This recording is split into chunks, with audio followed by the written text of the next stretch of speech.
Estos son los relatos de aquel periodo perdido, oculto en la historia, que en algunas culturas es anatema siquiera mencionarlo, pero que afortunadamente para nosotros es conocido como la Era del Mito.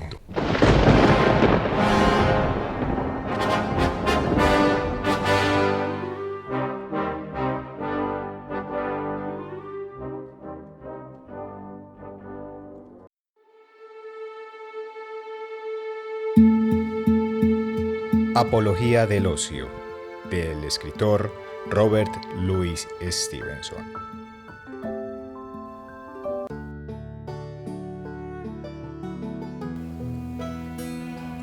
Cuando no hacemos nada, nos aburrimos. Eso sucede, señor, porque como los demás están ocupados, nos falta compañía. Si ninguno hiciera nada, no nos aburriríamos. Nos divertiríamos los unos a los otros. En esos tiempos en que todos estamos obligados, bajo pena de lesa respetabilidad, a entrar en alguna profesión lucrativa y a trabajar en ella con entusiasmo, un grito del partido opuesto, el de los que se contentan con tener lo suficiente, con mirar a su alrededor y gozar mientras tanto, puede sonar un poco a bravata o fanfarronería. Sin embargo, no debería ser así. Lo que suele llamarse ociosidad, que no consiste en no hacer nada, sino en hacer mucho de lo que no está reconocido en los formularios dogmáticos de la clase dominante, tiene derecho a mantener su posición al igual que la industriosidad. Es una cosa admitida que la presencia de gentes que rehúsan entrar en las profesiones que se premian con peniques es a la vez un insulto y un desánimo para aquellos que lo hacen. Un buen muchacho, como vemos mucho, toma su determinación, vota por su oficio y, según la enfática expresión americana, va por ellos. Mientras éste avanza trabajosamente por el camino, no es difícil comprender su resentimiento al ver algunas personas echadas tranquilamente en el prado, al lado del camino, con un pañuelo en las orejas y un vaso al alcance de la mano. Alejandro fue tocado en su punto más débil ante la indiferencia de Diógenes. ¿De qué servía a estos bárbaros la gloria de haber conquistado Roma si al entrar a la casa del Senado se encontraron allí a los padres sentados y silenciosos, indiferentes en absoluto de su éxito? Es duro haber trabajado tanto y escalado altas colinas y cuando todo ha sido realizado, encontrar a la humanidad indiferente a los logros conseguidos. De ahí que los físicos condenen a los no físicos. Los financistas solo toleran superficialmente a aquellos que poco saben acerca de la bolsa. La gente culta desprecia a los incultos, y que la gente que tiene metas se alíe para menospreciar a quienes no las tienen. Pero aunque esta es una de las dificultades del tema, no es la mayor. A nadie se le puede meter en prisión por hablar contra la industria, pero sí puede ser enviado a Convertry por hablar como un loco.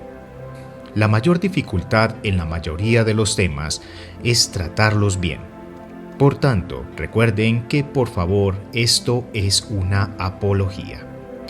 Es cierto que hay mucho que argumentar juiciosamente en favor de la diligencia. Solo hay una cosa que decir contra ella, y es lo que diré en esta ocasión. Exponer un argumento no significa necesariamente estar sordo a los otros, y que un hombre haya escrito un libro de viajes sobre Montenegro no quiere decir que nunca haya estado en Richmond. Seguramente está fuera de toda duda que la gente suele estar un poco ociosa durante la juventud, pues aunque pueda hallarse un Lord Macaulay que escapa de la escuela con todos los honores sin mengua de su ingenio, la mayoría de los muchachos pagan tan caro medallas y condecoraciones que nunca más tienen un penique en el bolsillo y comienzan su vida en bancarrota. Y lo mismo sucede cuando un muchacho se educa a sí mismo, o mientras otros lo educan. Debió haber sido un viejo caballero insensato el que se dirigió a Johnson en Oxford con estas palabras: Joven, aplíquese diligentemente a los libros ahora y adquiera una buena cantidad de conocimientos, ya que con el paso de los años advertirá que el andar entre los libros es una tarea bastante penosa. El viejo caballero parece no haber tenido en cuenta que aparte de los libros, también hay otras cosas no menos trabajosas, y que algunas llegan acaso a hacerse imposibles cuando el hombre se ve obligado a usar anteojos y no puede caminar sin la ayuda de un bastón. Los libros están bien en su estilo, pero son apenas un pálido sucedáneo de la vida. Es una pena estar como la dama de Shalott, mirándose al espejo, de espaldas al clamor y al bullicio de la realidad. Y si un hombre se entrega demasiado a la lectura, como nos lo recuerda la vieja anécdota, no le quedará tiempo para pensar. Si recordamos los tiempos de nuestra educación, estoy seguro de que no serán las intensas, vívidas e instructivas horas de travesuras las que deploremos.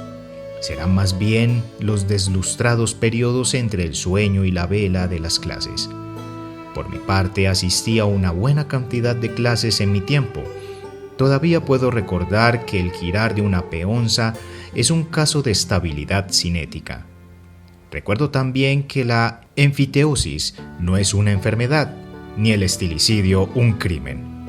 Pero aunque no renuncio a estas migajas de ciencia, no las sitúo en el mismo lugar que otras cosas sueltas que aprendí mientras vagaba en la calle. No es este el momento para extenderme sobre ese poderoso lugar de educación, la calle, que fue la escuela favorita de Dickens y de Balzac, y que cada año otorga títulos a tantos desconocidos en el arte de la vida. Basta con decir esto: el muchacho que no aprende en la calle es porque no tiene capacidad para aprender. No es preciso estar siempre en la calle para vagabundear, pues si se lo prefiere se puede ir al campo atravesando los suburbios, puede sentarse al lado de unas lilas y fumar innumerables pipas arrullado por el golpear del agua sobre las piedras. Un pájaro cantará en la enramada. Mientras tanto, podrá sumirse en agradables pensamientos, ver las cosas con una nueva luz. Si no es esto educación, ¿qué lo es? Podemos imaginar a don Mundanal Prudencio acercándose al muchacho y sosteniendo la siguiente conversación. Vamos, muchacho, ¿qué haces aquí? A decir verdad, señor, pasó el rato. ¿No es acaso tu hora de clase? ¿No deberías ahora hallarte sumido en tus libros con diligencia, de modo que puedas obtener conocimientos? Si usted me lo permite, así también aprendo. ¿Aprendes qué? Contéstame. ¿Matemáticas? No, ciertamente. ¿Metafísica? Tampoco. ¿Alguna lengua? No, ninguna. ¿Comercio? No, comercio tampoco. ¿Qué cosa, pues? En efecto, señor, como pronto llegará para mí el momento de hacer mi peregrinaje, deseo saber qué hacen los que están en casos similares al mío, y dónde están los peores abismos y espesuras del camino. Además, quiero saber qué cosas me habrán de ser útiles para el camino. Más aún, estoy aquí, al lado del arroyo, para aprender una canción que mi maestro me enseñó, y que se llama Paz o Contento. Aquí el señor Mundanal Prudencio no pudo contener su enojo y, blandiendo su bastón de modo amenazador, se expresó de este modo. ¿Aprendiendo? ¿Qué va? Si por mí fuera, todos estos bandidos serían azotados por el verdugo. Y siguió su camino arreglándose la corbata entre crujidos de almidón como un pavo cuando extiende sus plumas. Ahora bien, esta opinión del señor Prudencio es la opinión común. Un hecho, por ejemplo, no es considerado un hecho sino meras habladurías, si no cae dentro de alguna de las categorías anotadas. Una investigación debe ir orientada en una dirección reconocida y con un nombre definido. De otro modo, no se estará investigando, sino haraganeando, y el asilo será algo demasiado cómodo para nosotros. Se supone que todo conocimiento se encuentra en el fondo de un pozo o a una distancia inusitada. Sainte-Beuve, al envejecer, empezó a considerar toda experiencia como contenida en un gran libro único, en el que estudiamos unos pocos años antes de partir, y le daba igual si se leía el capítulo 20 sobre el cálculo diferencial o el capítulo 39 sobre oír tocar la banda en el jardín. De hecho, una persona inteligente, teniendo abiertos los ojos y atentos los oídos, sin dejar de sonreír, adquirirá una educación más verdadera que muchos otros que viven en heroicas vigilias. Hay en verdad cierto árido y frío conocimiento propio de las cimas de las ciencias formales y laboriosas. Pero es mirando alrededor cómo se podrán adquirir los cálidos y palpitantes hechos de la vida. Mientras otros llenan su memoria con una baraúnda de palabras, la mitad de las cuales olvidarán antes de que termine la semana, nuestro vagabundo aprenderá tal vez un arte útil, como tocar el violín, apreciar un buen cigarro o hablar con propiedad y facilidad a toda clase de personas. Muchos que se han aplicado a los libros con diligencia y lo saben todo a propósito de esta u otra rama de la sabiduría aceptada, terminan sus estudios con un aire de búhos viejos y se muestran secos, rancios y dispépticos en los aspectos mejores y más brillantes de la vida.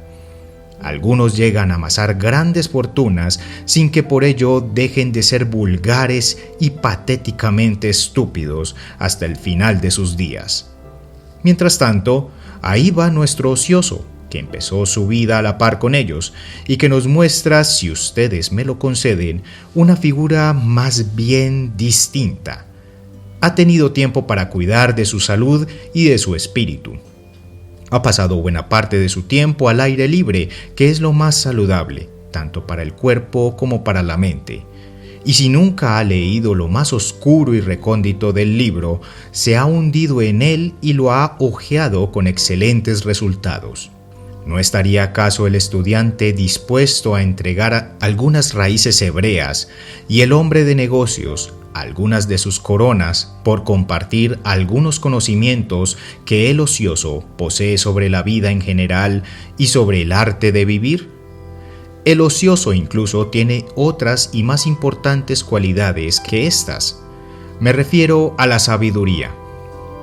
Él que con tanto detenimiento ha contemplado las pueriles satisfacciones de los otros en sus entretenimientos, mirará a los propios con una muy irónica indulgencia.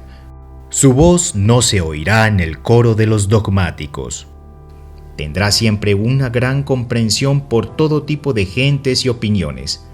Del mismo modo que no haya verdades irrefutables, tampoco se identificará con flagrantes falsedades.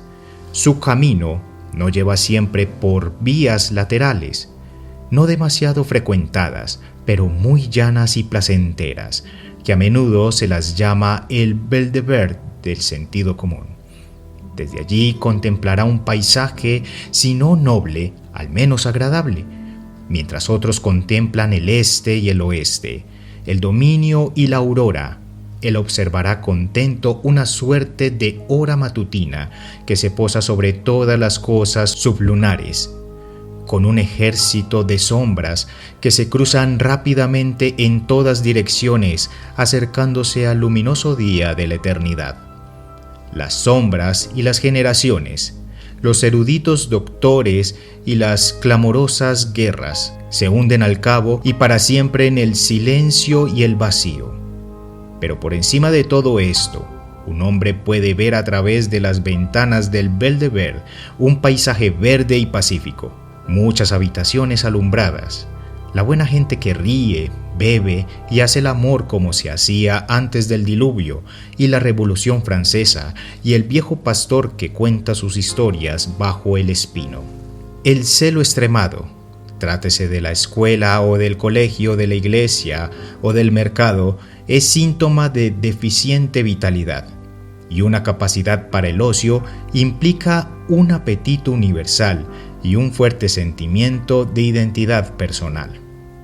Hay un buen número de muertos vivos, gentes gastadas, apenas conscientes de que están vivos, salvo por el ejercicio que les demanda una ocupación convencional. Lléveselos al campo o embárqueselos, y se los verá cómo claman por su escritorio o sus estudios. Carecen de curiosidad. No pueden abandonarse a los excitantes imprevistos y no derivan ningún placer en el ejercicio de sus facultades como tales. Y a menos que la necesidad los espolee, no se moverán de su lugar. No vale la pena hablar con esta gente. No pueden estar ociosos. Su naturaleza no es lo suficientemente generosa y pasan aquellas horas que no dedican furiosamente a hacer dinero en un estado de coma. Cuando no tienen que ir a la oficina, cuando no están hambrientos o sedientos, el mundo que respiran alrededor suyo está vacío.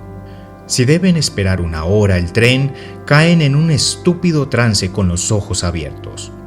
Al verlos, uno supone que no hay nada que mirar en el mundo, ni nadie con quien hablar. Se creerá que sufren de parálisis o de enajenación, y sin embargo, se trata de gentes que trabajan duro en sus oficios y que tienen una mirada rápida para descubrir un error en la escritura o un cambio en las bolsas. Han estado en el colegio y en la universidad, pero siempre han tenido los ojos fijos en las medallas. Han recorrido el mundo y han tratado con gente de mérito, pero todo el tiempo han estado sumidos en sus propios asuntos, como si el alma humana no fuera de por sí suficientemente pequeña. Han empequeñecido y estrechado las suyas mediante una vida dedicada al trabajo y carente en absoluto de juego. Al llegar a los 40, ahí los tenemos, en una atención distraída, la mente vacía de toda diversión y ningún pensamiento que frotar con otro mientras esperan el tren.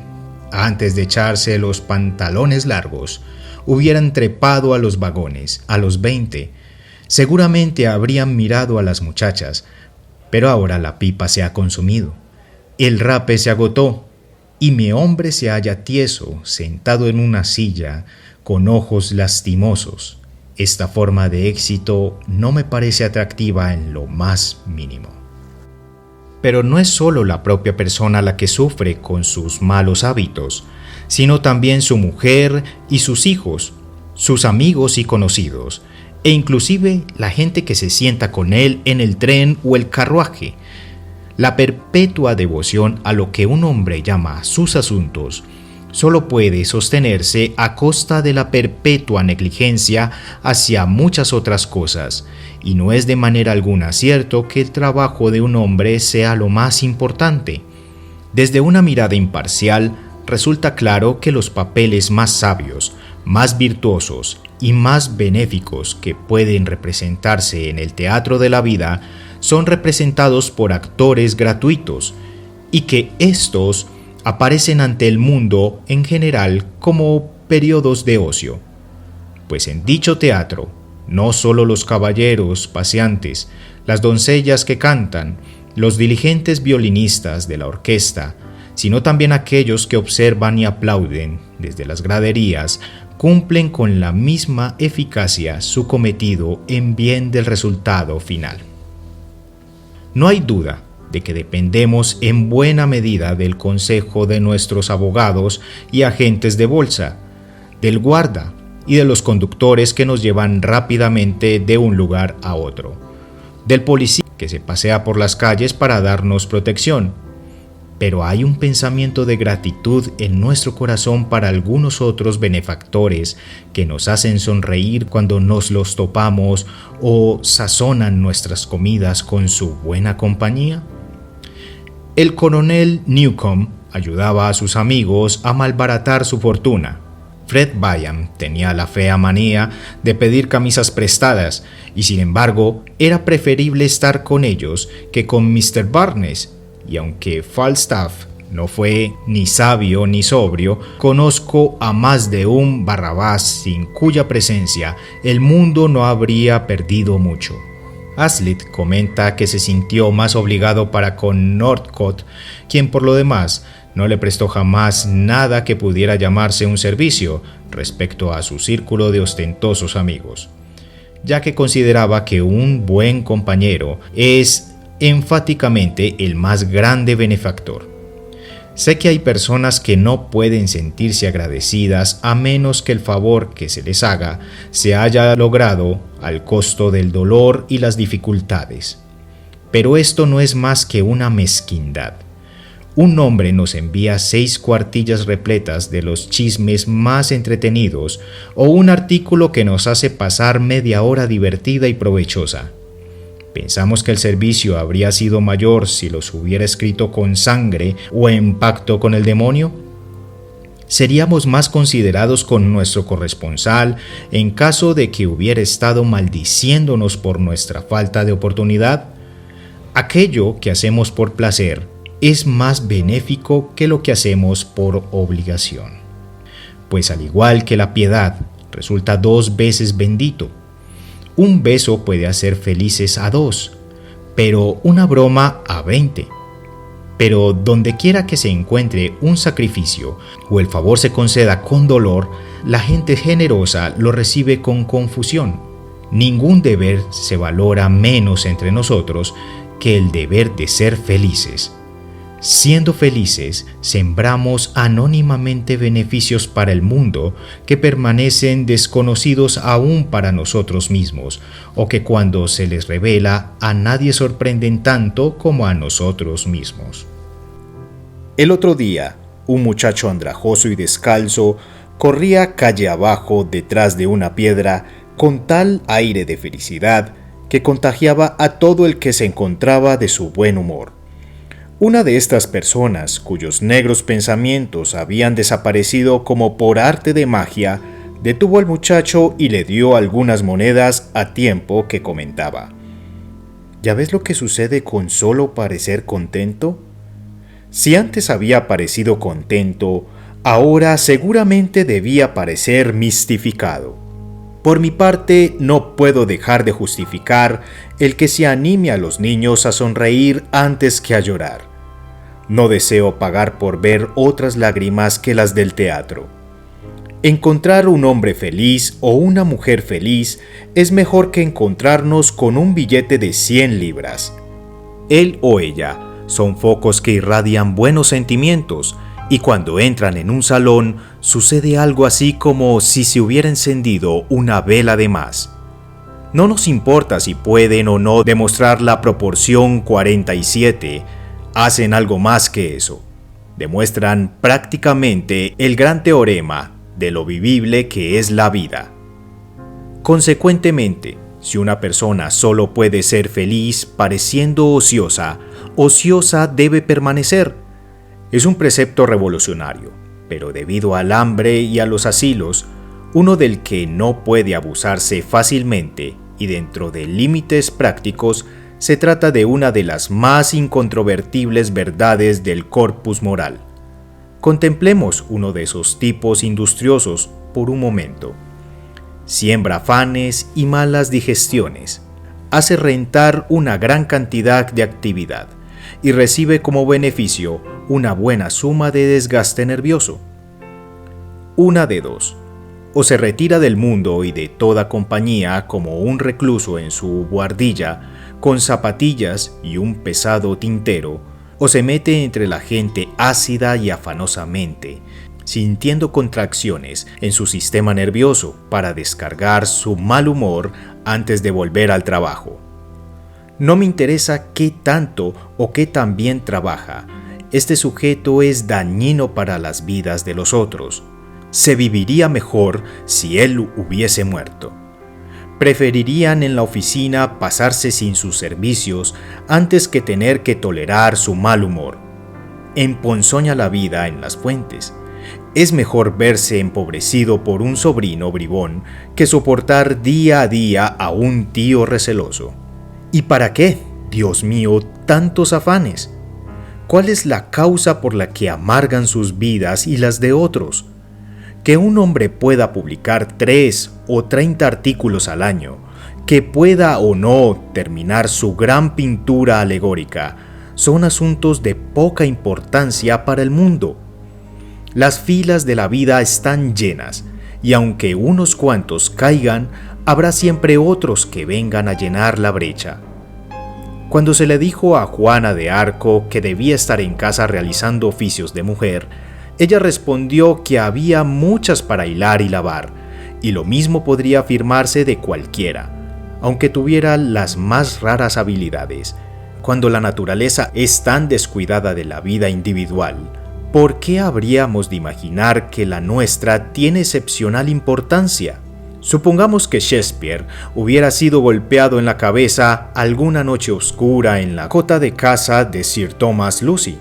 ¿Marcharía el mundo mejor o peor? ¿Dejaría el cántaro de ir a la fuente, la hoz al grano, el estudiante al libro? Y ni de la pérdida del más sabio nos habríamos dado cuenta. Entre las obras existentes no hay muchas. Si se miran las alternativas, que valgan lo que una libra de tabaco para un hombre de medios limitados. Esta es solamente una reflexión que serenará nuestra vanidad terrena. Ni siquiera el estanquero encontrará vanagloria personal en lo que acabo de expresar, pues aunque el tabaco resulte un excelente sedante, las cualidades requeridas para venderlo no son raras ni preciosas en sí mismas. Y esto puede tomárselo como se quiera, pero pocas son las funciones individuales verdaderamente indispensables. Atlas fue solamente un individuo con una prolongada pesadilla, y con todo, es fácil ver comerciantes que labran una gran fortuna y que terminan en los tribunales por quiebra.